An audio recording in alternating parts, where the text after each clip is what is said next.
Parang kakaunti yung family choir, no? Meron bang umabsent o... Okay. Kaya yun ang iniisip ko din. Ang pamilya ni Pastor Roy, sana kasama nyo. Pero in-import sila ng Solid Hope. Bahagi po ito ng ating patuloy na pag-abot sa ating mga solid churches sa kadahilan ng nakabaksyon po yung dalawa nating pastors. Pero malapit na silang umuwi. Next week yata, parang next Sunday, nandito na sila. Hindi ko lang alam sa inyo kung pinadala nyo yung sukat ng paa nyo.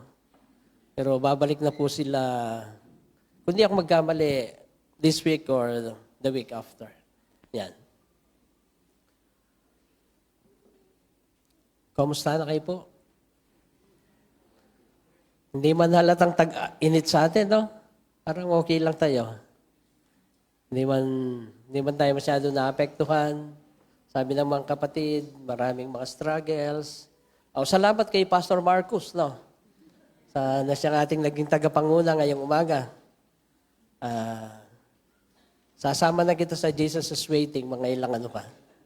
Sasama na kita. Meron palang tinatagong kaloob sa ating mga anak. Yan. Kung tayo po ay magiging mapagmasid, maraming kakaibang nangyayari sa ating kapaligiran, sa kasalukuyan. Very obvious ang matinding pagtaas ng presyo ng mga produktong petrolyo na halos 20 pesos per liter ang taas ng diesel per week. Buti na lang nag-rollback na. At ang balita ko, magro-rollback uli for the third consecutive weeks. Salamat sa Diyos. Hindi ko po sinasabing kung tataas ang diesel ay mawawalan tayo ng pag-asa. Gaya ng inawit natin, itatawid tayo sa landas ng Diyos. Ano man yan. Hindi tayo nakadepende sa ating accomplishment o sa outcome ng nakalipas na linggo, sabi nga ng ating kapatid. Pero ang sinasabi ko, kahit hindi mawawala yung pag-asa natin, tiyak maapektuhan po tayong lahat. Dahil hindi exempted maging ang mga mananampalataya sa mga bigat ng buhay na kagaya nito na nararanasan natin. Hindi ko alam kung babalik sa dati, pero ang sabi nila, hindi na magiging normal. Today, the lowest is 92 pesos per liter ang diesel. There is this rumor, no, actually not rumor, this projection that it will again drop for about 8 to 10 pesos this week. And that's good, if not better. Pero sabi ko nga, hindi ito normal. Baka naman after ng week na to, bigla siyang tumaas ng 40 pesos, hindi natin siya maunawaan. Ang sinasabi, maging nasa pamahalaan ay wala po sa kanila yung control. It is beyond our control. Yan ang sinasabi nila. At paghandaan na din natin yung bagong normal. Yan. Kung sa bagay, kakaiba na yung normal ngayon. No? Noon, pag meron kang maraming gamot na iniinom, parang iniiwasan ka ng mga tao. Ngayon, kung wala kang maintenance, hindi ka in. Wala ka sa uso. Lahat ngayon, merong bahay ng gagamba. Dati yung mga pospuro, bahay po ng gagamba yun na nilalaro namin eh. Pero ngayon, lahat ng mga tao, meron na gano'n, tapos pinipitik nila. Ganyan, tapos lalabas yung maintenance for the morning. Iba na yung normal sa atin. Ang dami kasing naimbentong sakit, no? Or at least, mga bagong katawagan ng mga sakit. Madalas mong marinig, noon wala namang sakit na ganyan, sabi nila. Pero ngayon, ang dami. Iba-iba yung tawag, iba-iba yung level. At hindi siya namimili ng edad.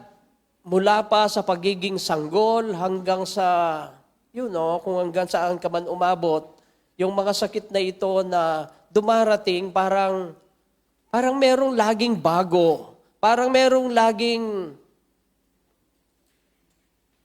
may bagong diskubre o Hindi ko alam kung iniimbento nila yung mga pangalan, pero sa aking pananaw, parang salot siya na kumakalat sa ating lipunan. Kumakalat ito sa lahat ng mga tao. Nag-aral ka man o hindi, ikaw man ay malakas noon, pero pag inabutan ka nito, tiyak, ihihiga tayo. Idagdag mo pa yung mga kakaibang sakuna na dulot ng kalikasan. Panahon ng tag-init, magkakaroon ng baha sa isang lugar.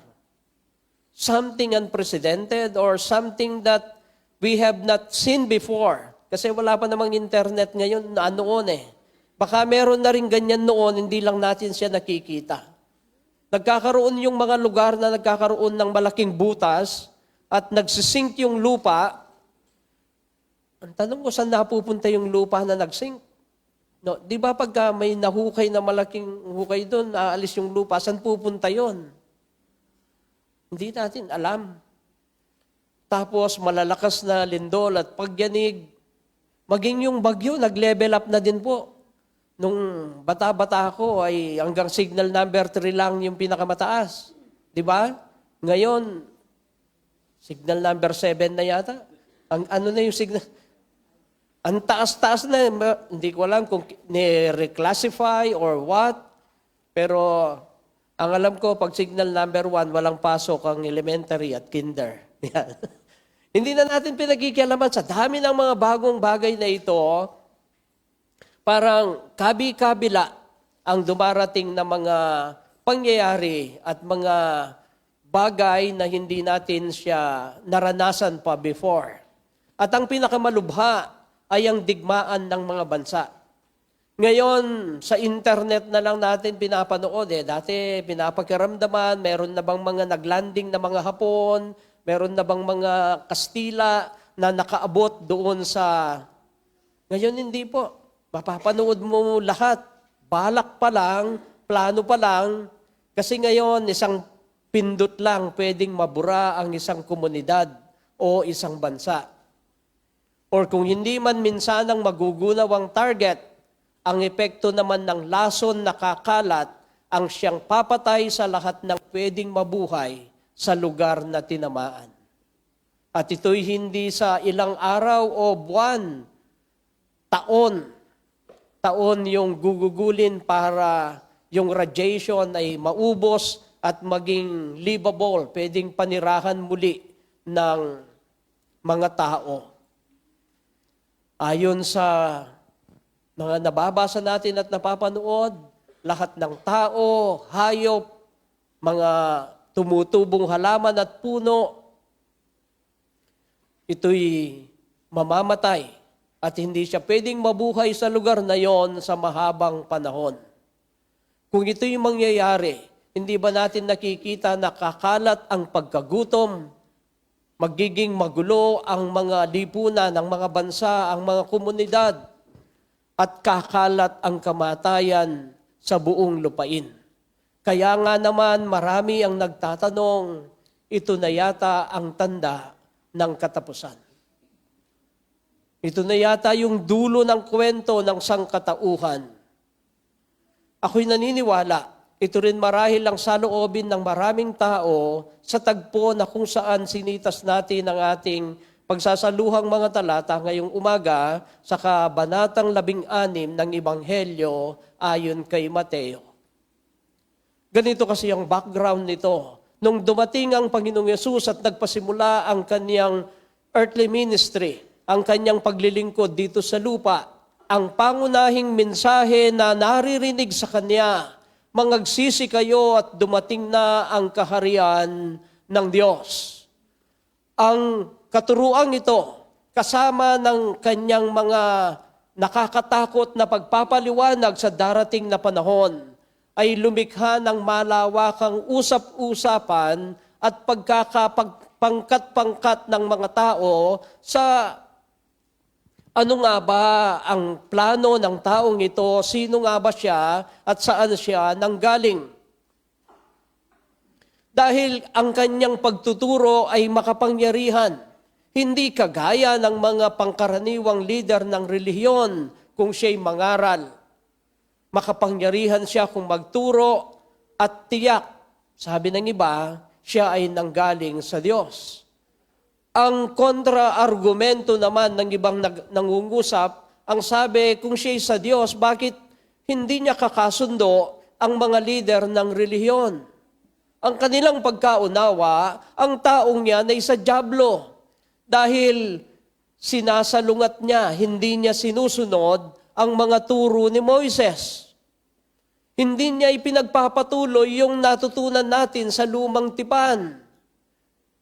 Ang sabi naman ng iba, ang balik tanong nila, kung sa masama siya galing, bakit puro kabutihan ang turo at ginagawa niya? Nakikita niyo po, nung panahon na yon, sinasabi ng marami kung totoo ang mensahe niya, bakit kinakalaban siya ng mga tagapanguna ng relihiyon. Ito yung usapin. Ito yung nangingibabaw na damdamin ng mga tao nung panahon na ito na nangangaral si Jesus dito sa lupa. Ito ang background ng ating text kung bakit pinuntahan siya ng mga Pariseyo at ng mga Saduseyo. Yan ang makikita natin sa verse 1. Nagpunta ang mga Pariseyo at mga Saduseyo hindi upang magsaliksik sa katotohanan, kundi para subukin siya. Para ilatag yung bitag. Gusto nilang matrap siya. Gusto nilang ma-expose kung meron mang pagkakamali o kabulaanan sa kanyang mga pagtuturo. Ang mga taong ito na biniyaan ng Diyos ng karunungan at kaparaanan, pero bakit parang hindi sila marunong magbasa ng mga tanda?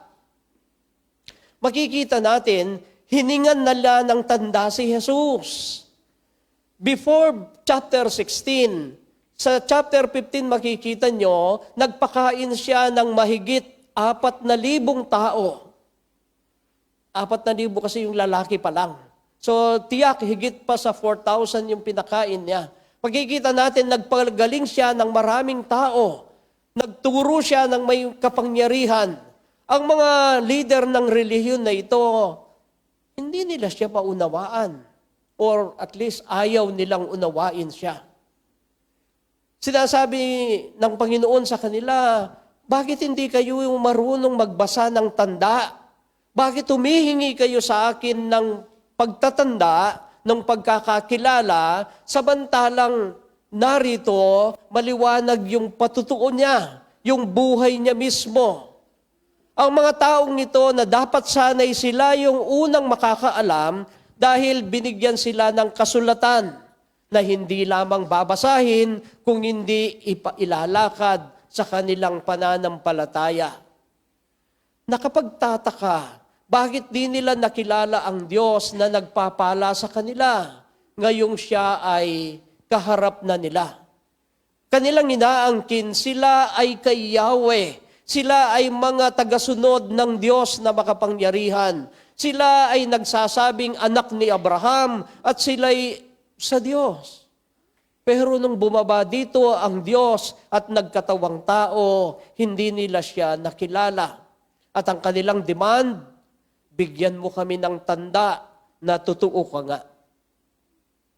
Ito yung kanilang hinihingi. Ang sabi nila, bigyan mo kami ng katunayan na ikaw ay totoo, na ikaw ay galing sa Diyos. Give us something miraculous, something grand, something spectacular. Ang sabi nila kasi, bigyan mo kami ng patotoo na mula sa langit. Hindi ko alam kung iniisip nila yung mana na nahulog mula sa langit. Hindi ko alam kung iniisip nila yung ginawa ni Propeta Elias na hindi uulan sa loob ng 3 taon malibang sabihin ko. Sino makakakontrol ng ulan na galing sa langit?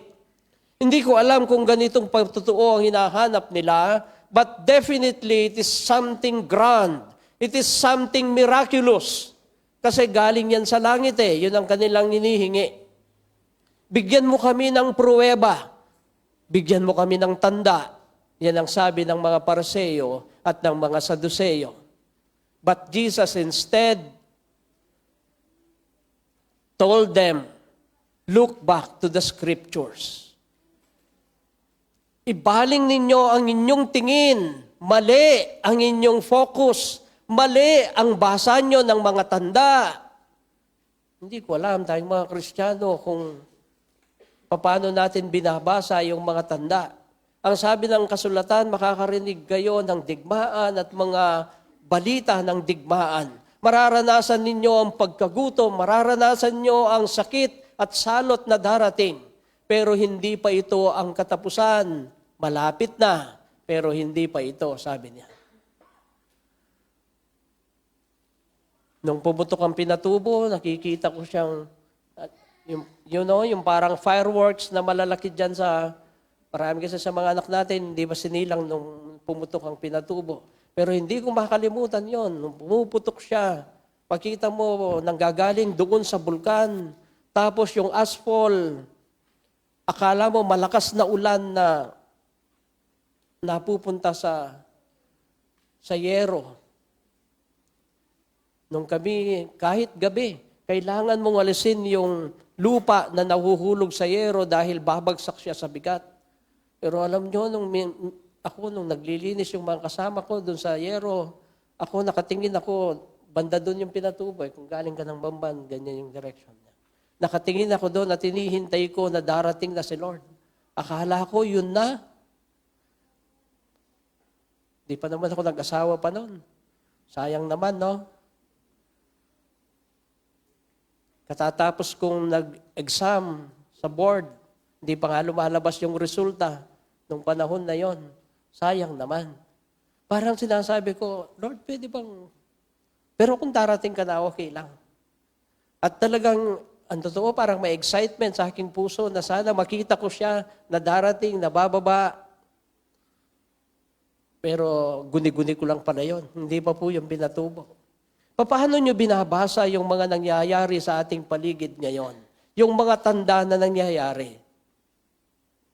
Well, ang sabi ng maraming mga gumagawa ng timeline sa pagdating ni Jesus, kapag ka daw muling itinayo ang templo sa Jerusalem, kasi doon daw maglalanding yung kanyang sasakyan doon sa templo sa Jerusalem. Pag tinayo na daw yon, yun na, malapit na siya.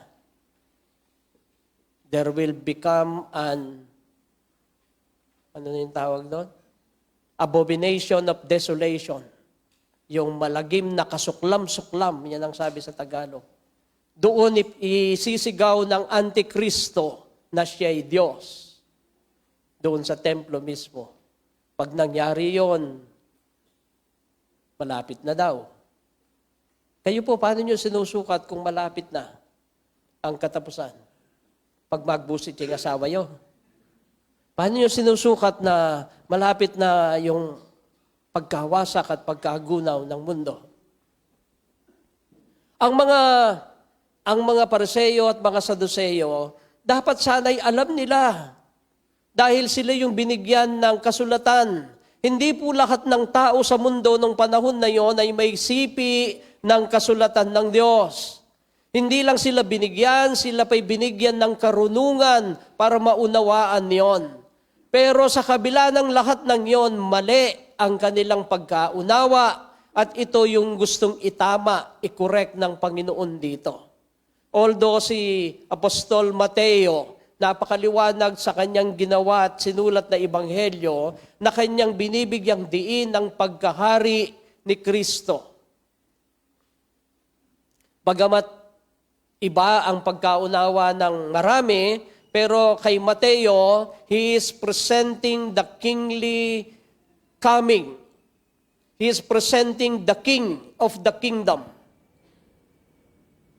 Ang sinasabi ko, ito yung pinapakilala ni Mateo. Kaya nga mula pa po sa simula, maalala ninyo, Matthew started with the genealogy from David, the greatest king of Israel, na siya'y nanggaling sa lahi ni David at siya ang hinulang magiging anak ni David na maghahari at kailanman ay hindi na matatapos ang kanyang paghahari.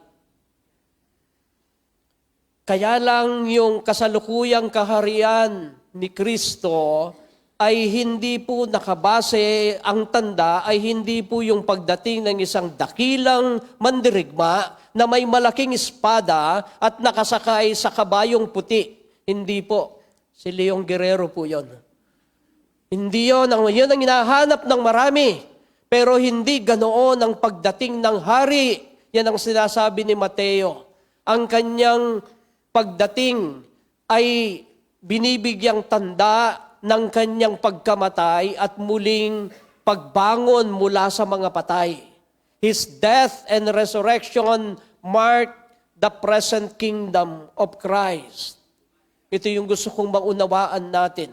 Anong sabi niya? Humihingi kayo ng tanda, I will give none except the story of Jonah. Anong nangyari kay Jonas? Paalala ninyo, hindi ba't siya'y napunta doon sa, ang sabi ng Biblia, ay lugar ng mga patay. Napunta siya sa pusod ng dagat na kung saan naranasan niya yung mapugto na halos yung kanyang hininga and then nilamon siya nung malaking isda. Hindi ko makaisip kung anong isda sasabihin ko. Tapos nagstay siya doon ng 3 araw at 3 gabi. Ito yung sinasabi niya, hindi ko kayo bibigyan ng tanda maliban doon sa naging karanasan ni Propeta Jonas. Hindi ba alam ng mga Pariseo at ng mga Saduceo ang kwento ni Jonas?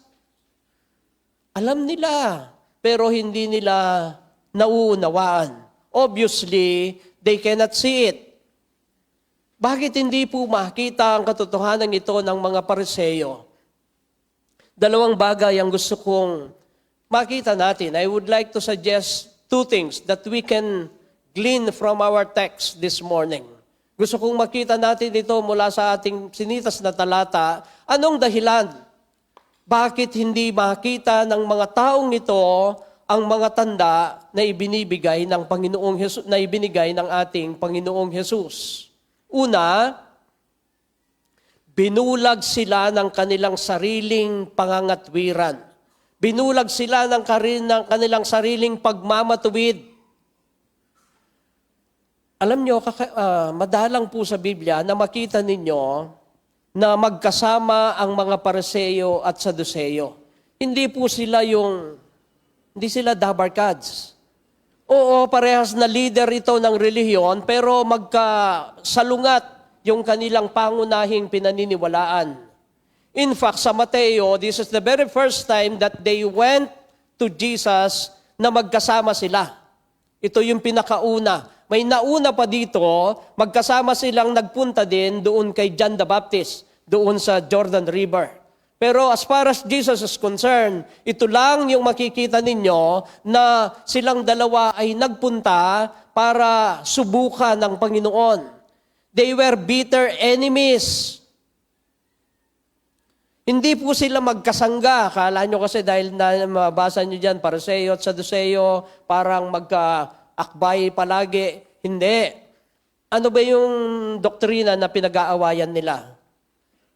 Ang mga Saduceo hindi naniniwala sa bodily resurrection. They do not believe in bodily resurrection. That's why they sad, you see? Ang mga Saduceo, ganun sila. Kaya sila malungkot. Hindi sila naniniwala na bubuhayin muli pati yung katawan. They believe that the spirit or the soul ay pupunta sa Diyos. Pero yung katawan daw, hindi na yan. Maliwanag itong ipinakita sa aklat ng mga gawa nung patawag ng Sanhedrin si Pablo. Alam ni Pablo kasi magkaaway itong dalawa na ito eh. Anong ginawa ni Pablo? Kaya lang naman ako nandito, sabi niya, dahil sa aking pangangaral kay Kristo na muling binuhay ng Diyos.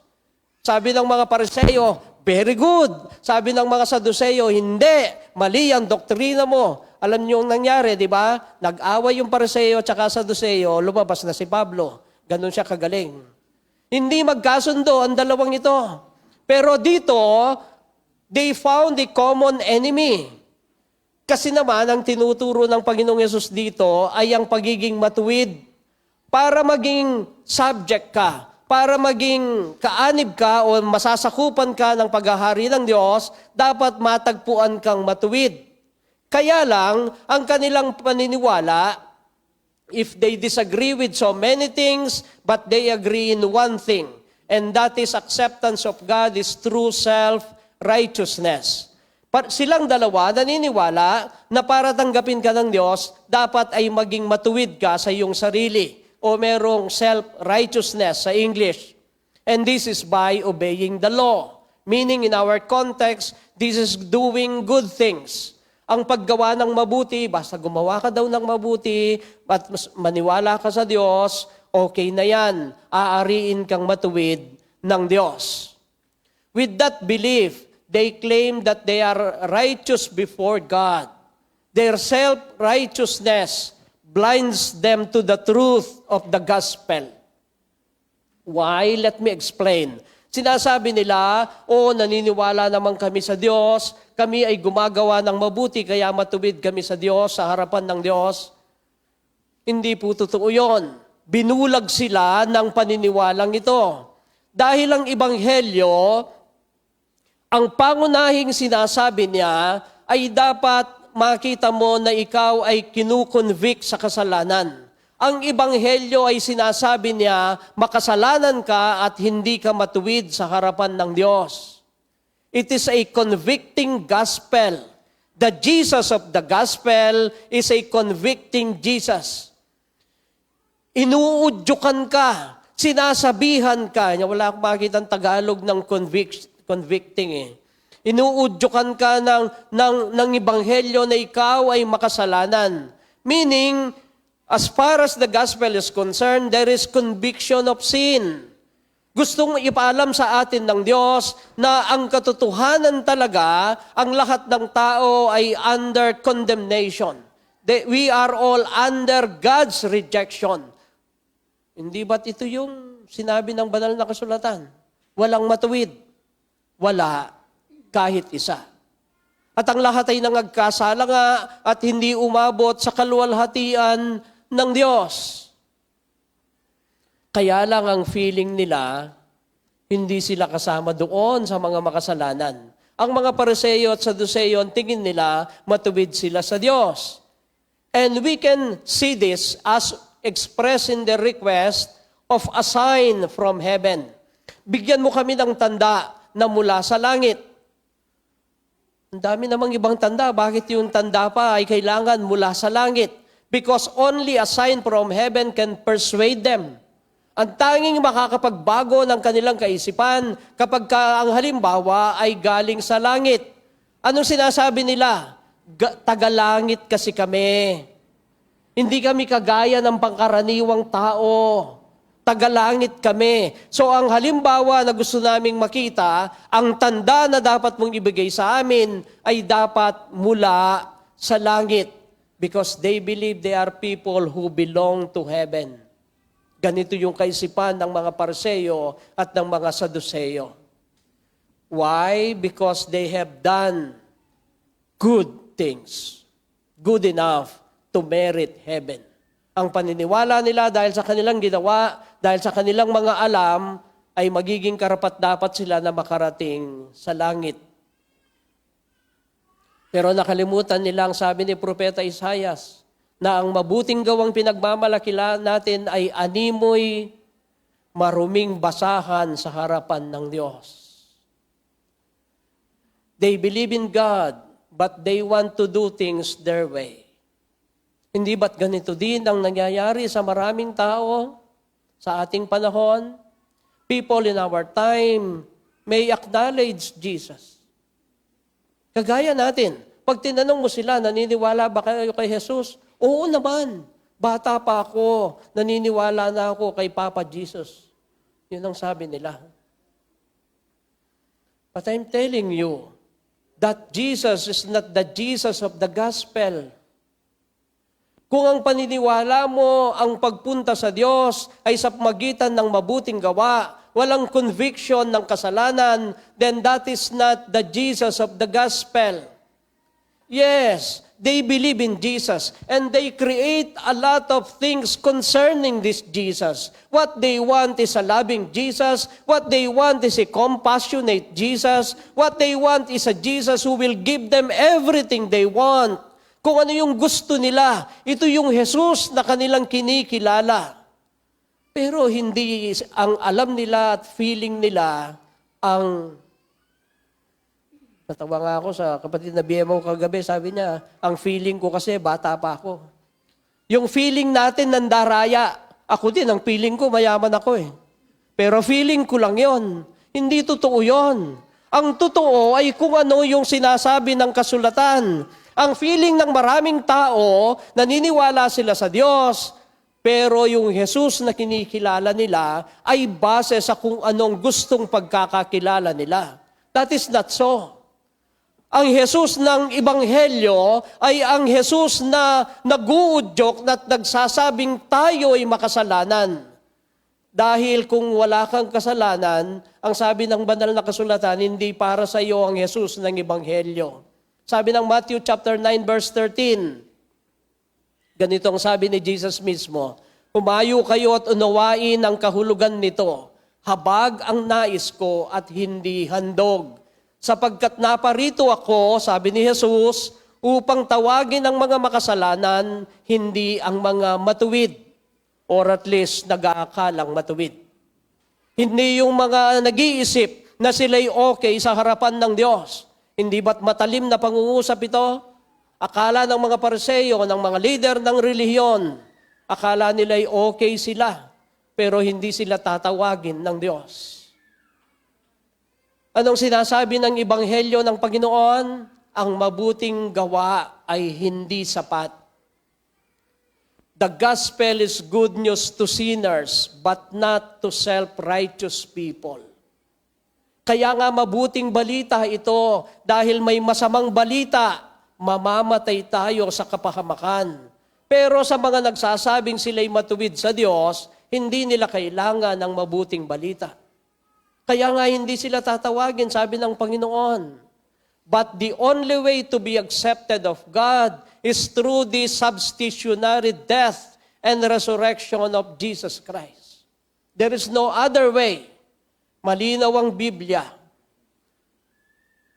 Para sa mga makasalanan na maging matuwid at katanggap-tanggap sa harapan ng Diyos, ay sa pamamagitan lamang ng kamatayan at muling pagkabuhay ni Jesus mula sa mga patay.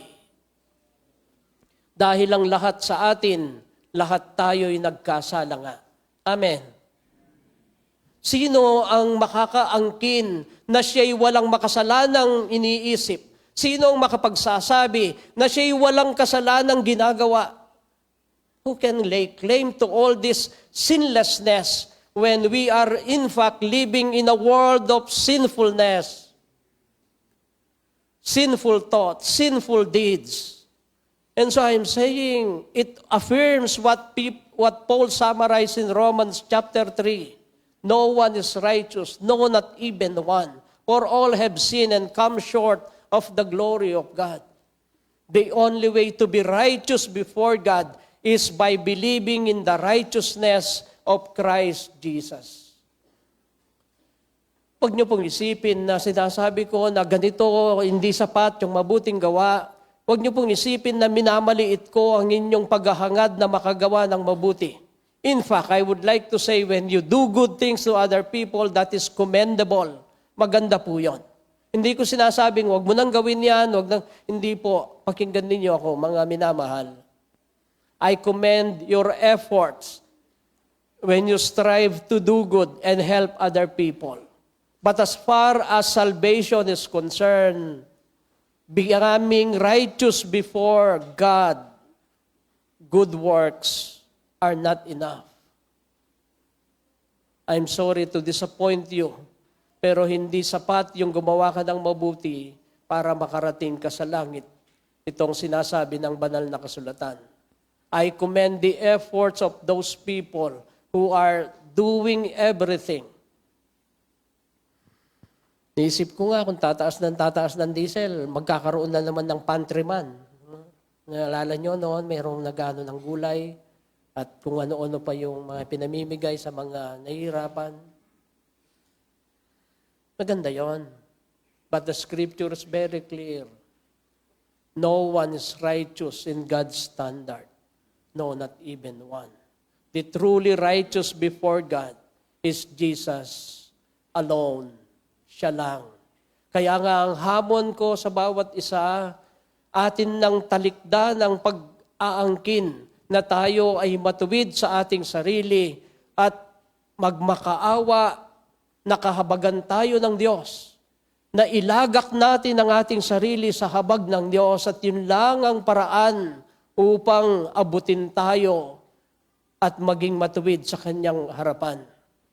Kaya lang yung iba sinasabi nila, tingnan mo, Pastor, tingnan mo yung aking mga naging accomplishment, tingnan mo yung aking mga nagawa. Materially, pinagpapala ako ng Diyos. Physically, napakalakas ng aking katawan, very blessed ako. Pero gusto kong sabihin sa inyo, hindi ibig sabihin materially and physically binibless tayo ng Diyos. Hindi po yun nangangahulugan na matuwid tayo. Hindi ko sinasabing yung mga matuwid hindi po binibless. Ang sinasabi ko kung ang batayan lang ninyo ng pagiging matuwid sa Diyos ay dahil pinagpapala kayo materially and physically, we are missing the sign just like the Pharisees and the Sadducees. Hindi yon ang tanging batayan. Bakit kami pinagpapala? Yan. Well, hindi ba dapat ipagpasalamat natin na kahit na kasuklam-suklam tayo sa harapan ng Diyos pero pilit tayong inaabot at patuloy na pinagpapala? Pero huwag kang masyadong pakatiwala. Naalala ko noon, yung pinamimigay pa lang yung biik, marami kaming, kanita pa, may dala mo rin, bigak na. Pinamimigay lang, kaya maraming may alaga. At alam niyo kung alin yung pinakaunang nililitsyon, pag malapit ng ilitsyon, sasabihin ng lolo ko, ito, patabain nyo talaga ito. Sabi niya, pakainin nyo ng pakainin. Dahil pagdating ng okasyon, yan ang una nating kakatayin. Baka pinapataba ka lang. Hindi ko alam. Pero ang kinukwento ko lang yung lolo ko. At wala kayo sa lolo ko. Mga minamahal, ilang beses mo nang narinig ang pangangaral ng Ebanghelyo. Ilang tao na yung nagsabi sa iyo patungkol sa mabuting balita ng kaligtasan. My personal question is that will you go home again without Christ? Uuwi ka na naman ba na hindi mo tinatanggap si Kristo na patuloy na kumakatok sa ating mga puso? Ang mga Pariseo at Saduceo, hindi nila nakilala si Jesus, mali ang basa doon sa mga tanda, kasi binubulag sila ng kanilang sariling pangangatwiran ang paghahari ni Kristo. Ikalawa, this is my second point, kaya hindi nila nakilala si Jesus dahil ginapos sila ng kapangyarihan ng kasalanan. With their religious zeal, they came to expose Jesus. Nakita niyo po yung tapang nila, nakita niyo yung sigasig ng mga nagpunta, bagamat sabi ng Biblia, ilan lang, hindi naman ganun kadami. May mga ilang Pariseo at Saduceo na nagpunta kay Jesus. Their intention is to expose Him.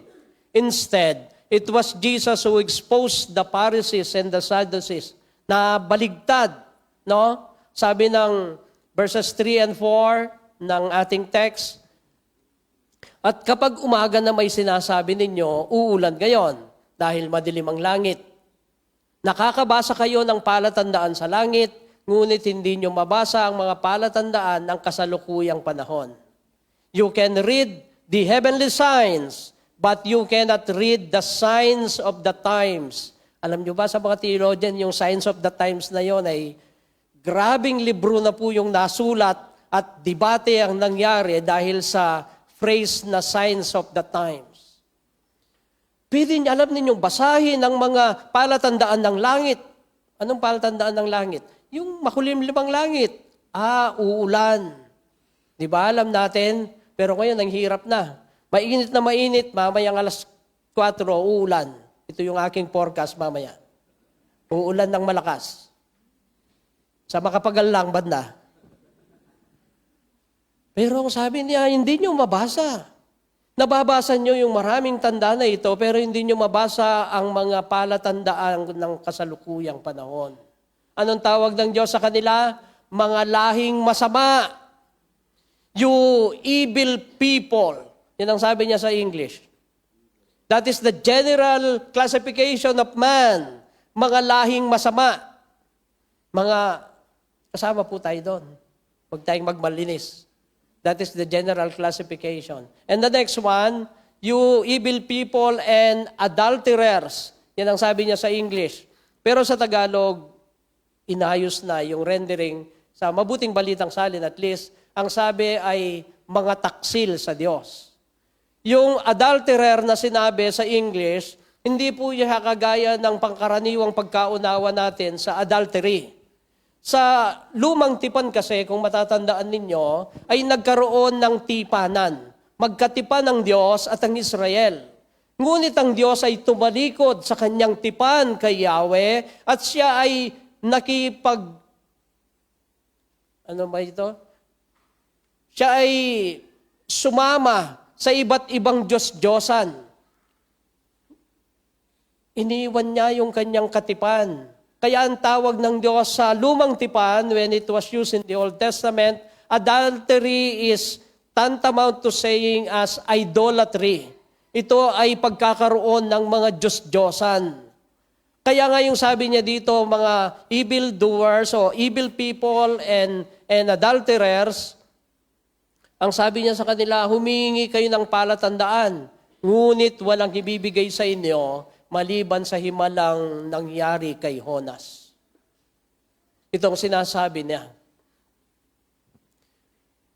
It means rejecting their covenant. Tinalikuran ninyo, inayawan ninyo ang ating tipanan. Yan ang sinasabi niya sa lumang tipan.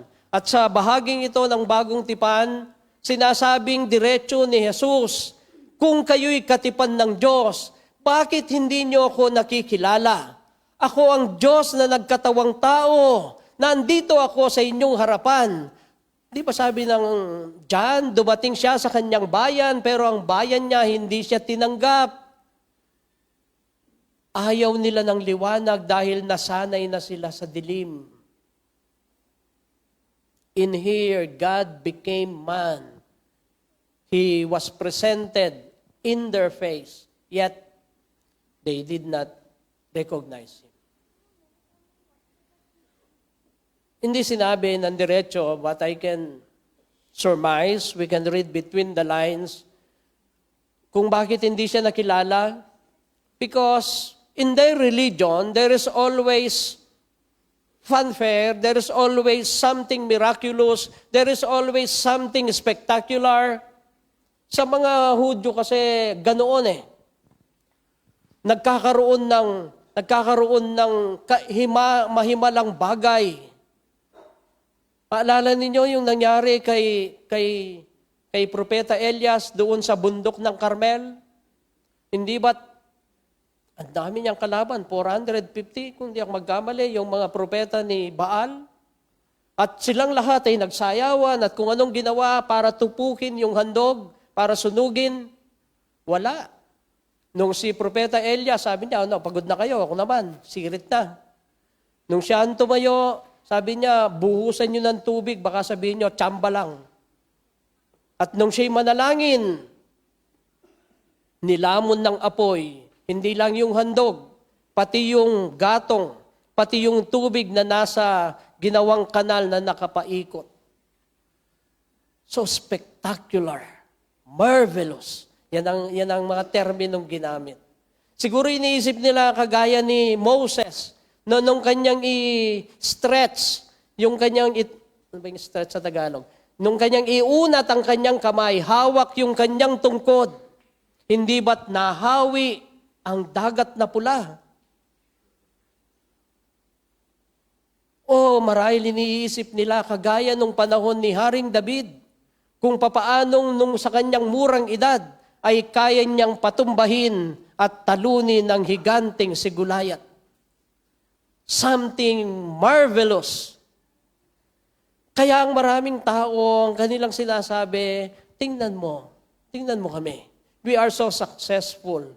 We are so happy. Napakasaya namin. Successful kami. Most outstanding family of the barangay, or most outstanding family of the city, or most outstanding employee. Lahat ng gawin ko ay parang yung hinawakan ni Joseph, nagiging matagumpay.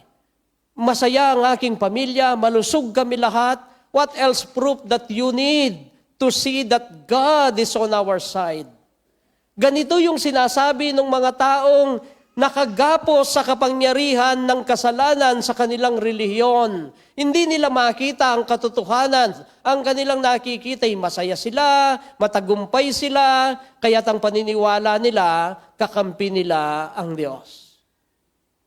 If this is the way you know that God is in your side, you are also on that tragic position just like the Pharisees and the Sadducees. Kung ang tingin mo ay matagumpay ka, pinagpapala ka ng Diyos, kasangga mo ang Diyos. Sabi ng Romans chapter 2 verse 4. Ito hindi masyadong pamilyar, babasahin ko para sa inyo. O hinahamak mo ang Diyos sapagkat siya'y napakabait. Itong sabi ni Apostol Pablo. Hinahamak mo ang Diyos sapagkat siya'y napakabait, matiisin at mapagpasensya. Hindi mo ba alam na ang kabutihan ng Diyos ang umaakay sa iyo upang magsisi at tumalikod sa kasalanan? Ito yung sinasabi ng marami na, tingnan mo, mukha pa kaming matagumpay kaysa sa iyo, tapos sinasabi mo, ang sinasabi ng banal na kasulatan, sa hindi mo alam, inaabot ka ng biyaya ng Diyos para akayin na tumalikod at magsisi sa iyong mga kasalanan.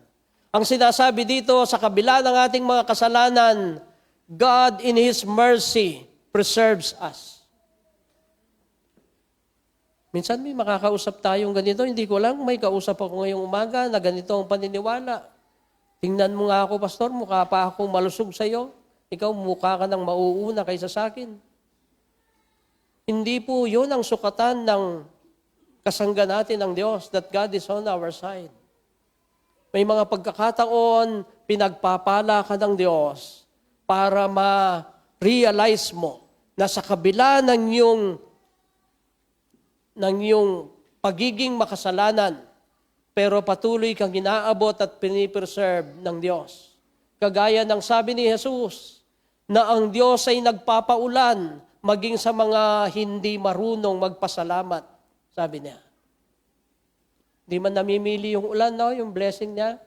Pati dun sa hindi naniniwala sa Diyos, nagpapaulan din siya. That's why my question is, are you reading the signs right?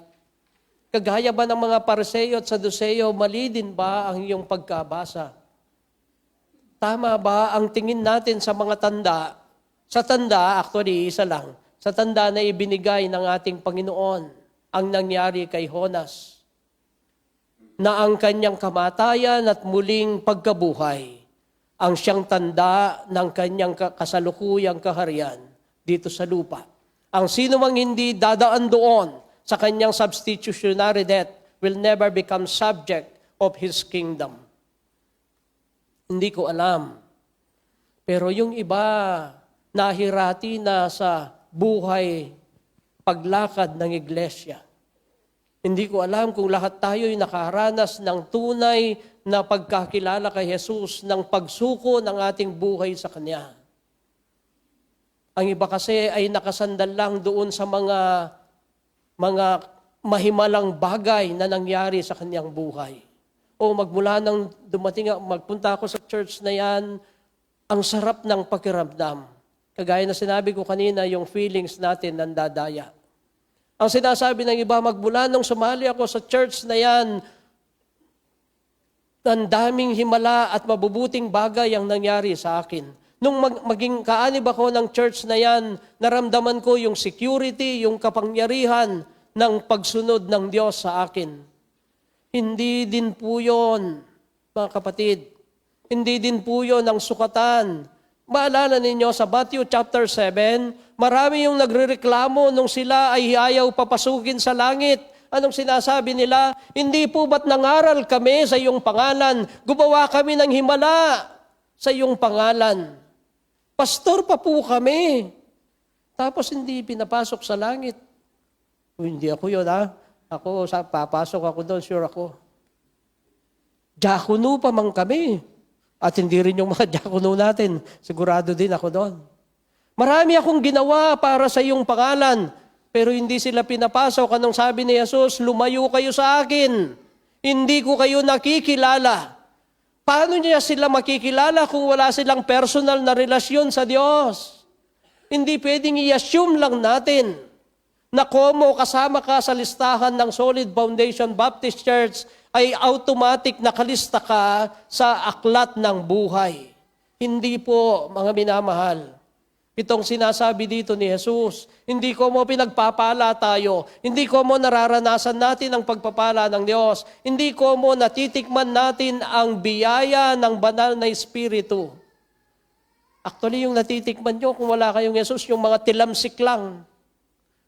Dahil hindi kayo kabahagi sa kanyang kaharian.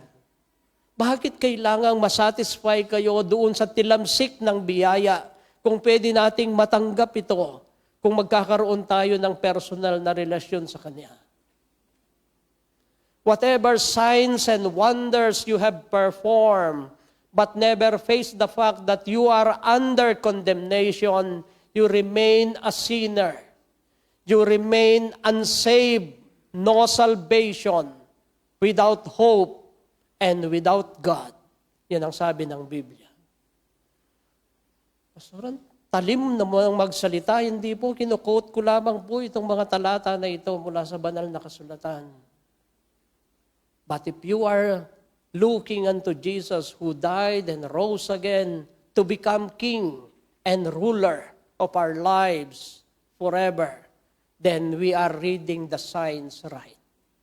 Yun ang tanging tanda, sabi ni Jesus. Hindi kung ano-anong mga karanasan, hindi kung ano-anong mga bagay, kung hindi tumingin tayo sa Kanya. Si Jesus na namatay sa krus, inilibing, pagkatapos ng 3 araw ay muling nabuhay. Nabuhay siya para maging hari at umugit ng pamamahala sa Kanyang kaharian. Read the signs right. Read that sign right. Basahin natin ang tama yung tanda na ibinigay ni Jesus. Alam niyo po, maraming mga aksidente sa daan ang nangyayari dahil ipinagwawalang bahala. Makikita mo, nakasulat doon, ang laki-laki ng ano ba yung basta tatawid? No jaywalking. Pero yung Pilipino, titingin doon na wala, tatawid siya bigla. Ayun, nabangga. Pinagwawahala yung mga signs. Merong isang Kristiyano, dahil nakita niya naputol yung tulay, alam niyo, gumawa siya ng placard at nilagay na ganyan, "The end is near," sabi niya. Sabi nung, sira ulo talaga itong mga Baptist na ito. Ayun, tumuloy siya, nahulog dun sa Sinabi na niya kasi malapit na yung dulo. Hindi tayo naniniwala na malapit na yung dulo. Pinagwawalang bahala natin yung, sa bagay sa Pilipinas kasi minsan wala pong sign, no? Muntik na ako magipag-away dyan, nabalitaan nyo sana ako. Yung papasok, pupunta ako ng Northville, binibida kasi sa akin ng mga kapatid na nakadaan dyan, ang ganda-ganda dyan. Sinubukan ko naman. Pinagyayabang ko, alam ko yung shortcut. Punta ako doon, pagpasok ko, sarado yung U-turn. Tapos tinanong ko yung guard. Sabi niya, tanungin niyo po yung supervisor. Tapos tanungin niyo po ito. Dami kong tinanong. Tapos tumawag sila, sabi niya, nandito na po, darating yung mga patrol para i-guide kayo. Akala ko i-guide ako na iikot kami doon sa para Dumating siya, sinabi lang niya, punta po kayo ng Dao, bayad kayo ng toll fee, tapos balik kayo, sabi niya gano'n. Pinahintay mo pa ako ng 1 oras, tapos yun lang sasabihin mo. Bakit kasi hindi nyo lagyan ng sign doon sa entrance na wala ng U-turn dito para hindi kami natatrap? Paano kung wala akong pera niyan? Paano kung yung gasolina ko hanggang Northville na lang? Hindi ba negligence sa inyong part yun? Sabi nila, intindihin niyo po kami, nakikipagtrabaho lang po kami. Sabi niya, gagamitan ka ng mga ganon eh. Oo naman, naintindihan ko. Kung ikaw ang boss, hindi ka naman mag-i-stay dyan ka ako. Empleyado ka nga. Pero sana naman, mag-suggest kayo. Hindi yung puro sa pakinabang lang ng kumpanya ninyo ang iniisip ninyo. Isipin din yun naman kami sana. Pasensya na po, sabi niya, magpunta na kayo ng Dao, huwag na kayo magreklamo. Ayun. Pero alam niyo, yung pagkakasabi ko mahinahon na ito, kilala niyo ako, hindi ako ganun magpag-usap. Isang oras akong naghintay, pero yun din ang dahil walang sign. Minsan sa buhay natin, walang sign. Pero sa kasulatan, paulit-ulit. Pangatlong linggo na itong inuulit-ulit ko sa inyo. Merong sign. Your last day will come. Ang sinasabi ko, we will remain children of Adam if we will not heed to the call. Kung hindi mo babasahin ng tama yung mga tanda, papapahamak tayo, mga minamahal. Kaya ang aking patuloy na pakiusap, wag lang po pagpapala, wag lang yung himala, wag lang yung kapangyarihan na meron ka sa loob ng relihiyon na kung saan ka man naruroon ngayon. Dahil ang lahat ng yan ay pansamantala. Ang sinasabi ko, lalo tayong mamangha sa kamatayan at muling pagkabuhay ng Kristo na siyang tanging kakalag sa gapos ng kapangyarihan ng kasalanan. The real acceptance of God is through His Son. Ephesians chapter 1 verse 6, ang sabi niya, ang kagandahang loob na sagana ng Diyos ay sa pamamagitan lamang ng kanyang minamahal na anak. Yes, you can believe in God and still miss the grace because this is the means intended by God. It is through His beloved Son. Hindi ko po sinasabing masama yung maniwala tayo sa Diyos. Pwede kang maniwala sa Diyos pero mamamatay ka pa rin sa impyerno kung hindi mo tatanggapin ng pagliligtas na ito niya sa pamagitan ng kanyang anak. Si Jesus ay namatay at muling nabuhay upang maging hari magpakailanman. That's why I am challenging you to please bow down to the kingly rule of Christ Jesus. Believers, we were saved because of the King. Amen. Let us not forget that we are His subjects. Tayo'y mga nasasakupan lamang ng hari. Hindi po tayo kailangang magtayo ng ating sariling kaharian, kundi paglingkuran ang hari nating tagapagligtas. Hindi po ito karapatan. Ito po'y pribilehiyong ipinagkaloob ng Diyos sa atin. Amen. A privilege that we ought to share. Amen. Alam niyo na yung pupuntahan nito niyan. Pamayang 4, aalis tayo. Pupunta ng Makapagal. This will be our, kung sa election pa, ano na yung tawag doon sa huling meeting ng election? Meeting di avance na natin ito. No? Nung next Sunday, sinabi ko, kung hindi nyo po kaya, wag na po kayong pupunta.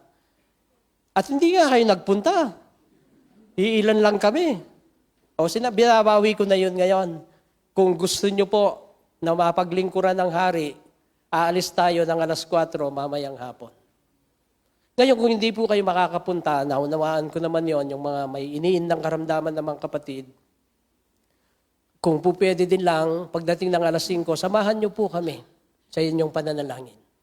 Ang ating paglilingkod doon ay magpapasimula ng 5, kung pwede nyo kaming samahan sa panalangin, at ipaunan nyo na rin yung pansit na ipapadala ninyo pagkatapos ng paglilingkod doon. Amen. Ala na, nag-amen kasi may pansit na to eh. Iba na yan, Pastor, iba na yan. My question is, will you obey your king? Inyo bang tutup din ang utos ng iyong hari? Mga minamahal, hindi ko alam kung sino pa yung walang personal na relasyon sa Diyos. Kung ikaw ay naniniwala sa Diyos, napakabuti nun, napakaganda nun. Pero kung hanggang doon lang ang iyong gagawin, kagaya ka lamang ng bilyong tao sa mundo na hindi nababasa ng tama ang tanda na ibinigay ni Jesus. Believing in God is good, but you cannot find righteousness there. It is only through His Son Jesus, Jesus Christ the King, and this is God's appointed means. And you know what? He is calling us right now. Listen to the King. Feel the prompting of the Holy Spirit before it is too late. Let us pray. Salamat po sa minsang pang pagpapaalala niyo sa amin, Ama.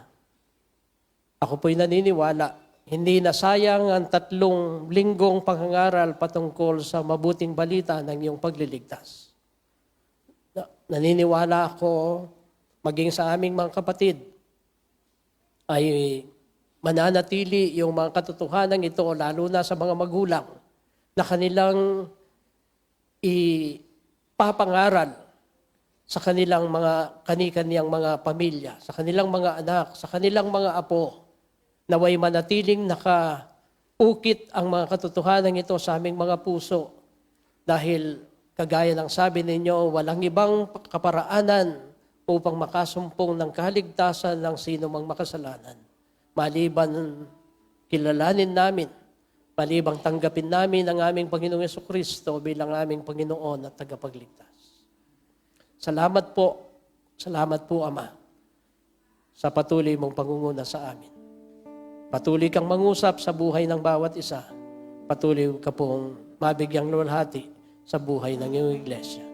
Habang patuloy kong pinapanalangin ang gagawing paglilingkod namin mamayang hapon doon sa lugar ng Makapagal. Kayo po ang patuloy na mabigyang parangal, O Diyos, hindi po ang sino man sa amin. Maraming salamat po. Sa iyo namin ibinabalik ang lahat ng aming papurit pasalamat sa pangalan ni Jesus.